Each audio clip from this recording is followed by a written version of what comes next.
श्रीमती बिहे गरेर खुसी हुँदै गइन्। अब तिमीलाई सबैले हेप्छन्। श्रीमतीलाई अर्कैसँग बिहे गर्नलाई बाध्य बनाउने त नालायकलाई त म नाति भन्न पनि लाज लाग्न थाल्यो। लाग्यो मान्छे अनि कसलाई मान्छे भन्छ को? तपाईको बुहारी। मम्मी भन्न सक्दैनस्? बदमास भन्न सकिन मैले। गए पनि गइन्छ।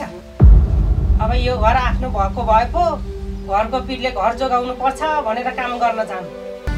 जसरी बुहारी यो घरबाट निस्केर गई त्यसरी नै म पनि निस्केर जान्छु अनि ढुक्क हुन्छ। त्यसपछि आफ्नो सम्पत्तिमा एकलौटी राज गरिबक्स्योस्। लक्ष्य तेरो जार तेरो स्वास्नीलाई भेट्न तेरै ससुराली गयो। उहाँको र मेरो सम्बन्ध एकदमै राम्रो छ। खै सम्बन्ध राम्रो छ भन्छु तर मलाई चाहिँ नि विश्वास लागेको छैन है मान्छे। कता छिन् टुल्के? साथीलाई भेट्छु भनेर भर्खरै जानुभयो। हुन त अहिले मैले तपाईँलाई भनेको कुराहरूको केही पनि मतलब हुँदैन होला, तर जुन दिन तपाईँलाई मैले भनेको कुराहरूको मतलब हुनेछ नि त्यो दिन म तपाईँको साथमा हुने छैन।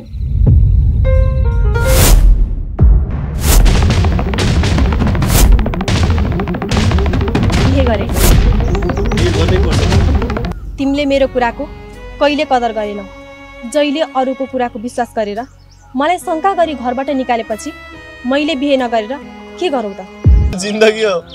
म तिम्रो जिन्दगी होइन थिए।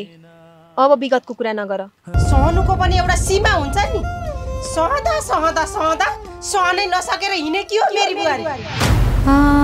टुल्की बिहे गरेर गइसकेपछि पनि तिमी खुसी छैनौ र? खुसी छैन दादा।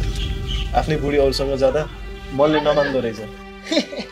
टुल्कीको मनले मानेर टुल्की गइसकि तिमी चाहिँ मनले मान्दैनौ भन्दै बसिराख। अब जसरी हुन्छ टुल्कीबाट तिमीले छुटकारा पाउनु हो, छुटकारा पाइहाल्यौ। लाग्यो मान्छे अनि कसलाई मान्छे भन्छ को? तपाईको बुहारी। मम्मी भन्न सक्दैनस्? बदमास भन्न सकिन मैले। तिम्रो श्रीमती बिहे गरेर खुसी हुँदै गइन्। अब तिमीलाई सबैले हेप्छन्।